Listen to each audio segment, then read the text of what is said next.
Well, over the weekend, we showed you this dramatic video captured by a neighbor's home surveillance camera. It shows just how quickly the fire ignited and the flames grew in intensity. All new tonight, 6 on Your Side has learned helping protect your home from a similar fate.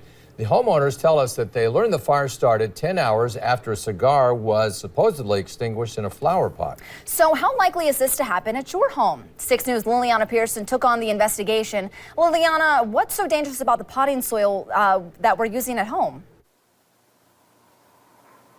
Well, John and Lauren, you probably are thinking that flower pots, they seem innocent enough. But what you don't know is that those old flower pots that you have hanging around your home might have a dangerous material lurking inside of them. It's actually potting soil. A lot of potting soil just like this has peat moss and wood chips in it, all of which that when it dries out can become highly flammable. Seeing a house catch fire in the middle of the night can be unnerving. Thankfully, the family who lives near here, 50th and Leavenworth, were alerted to the flames by a party bus full of people. But by day, the reason Jean and Joel Hansen's home caught fire brings a dangerous reality to light. Is potting soil flammable?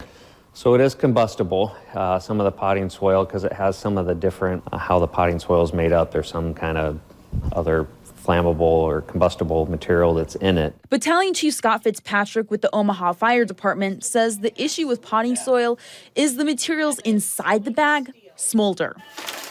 I wanted to know what's in the bag of potting soil, so I looked at the labels. I found peat moss, coconut husk fiber, and wood chips. Fitzpatrick says a cigarette snuffed out in these materials is enough to start a deadly chain reaction. I guess continues to burn. It might not be all the way out all the way, and there's no wind in there, and it kind of just continues to heat up and burn and possibly cause a fire. Fitzpatrick says an ember can live for hours. Fire investigators tell 6 News it was 10 hours before the Hansens ignited.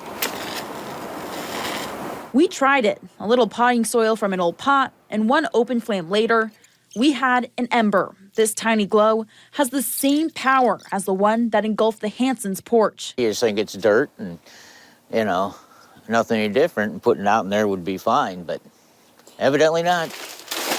We couldn't find a warning on any bags letting buyers know of the possible danger, but we did find products that clearly marked they weren't flammable. Both the Hansens and Fitzpatrick say for now, it's important to be aware of where smoky materials get discarded. We just recommend not putting them out in there and putting them out in a bucket full of sand or water to make sure they're out all the way. Fitzpatrick told me that because people are now smoking outside more, we are seeing less couch and mattress fires. But because people are still improperly disposing of smoky materials now just on the outside of their homes, we're seeing those fires move to the exterior. On Your Side in Omaha, Liliana Pearson, 6 News. All right, Liliana, thank you. Well, let's